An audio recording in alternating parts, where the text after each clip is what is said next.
જય માતાજી। જે પણ જયરાજસિંહભાઈ હોય, આપણા મોટા વડીલ ભાઈ છે, પણ આમાં જો સમાધાનની વાત આવશે તો આમાં કોઈની આ વખતે કોઈની માન મર્યાદા રાખવાની નથી થતી, બરાબર છે?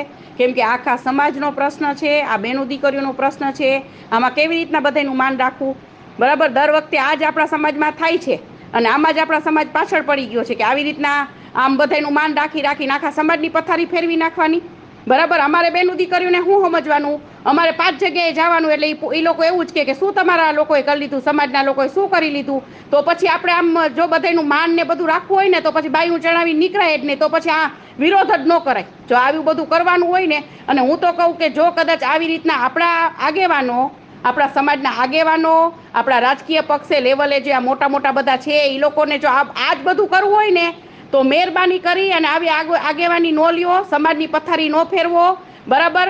એ કોઈને કંઈ ફેર નથી પડતો, આમાં બીજો વટલો સમાજ આમાં હેરાન થઈ જાય છે।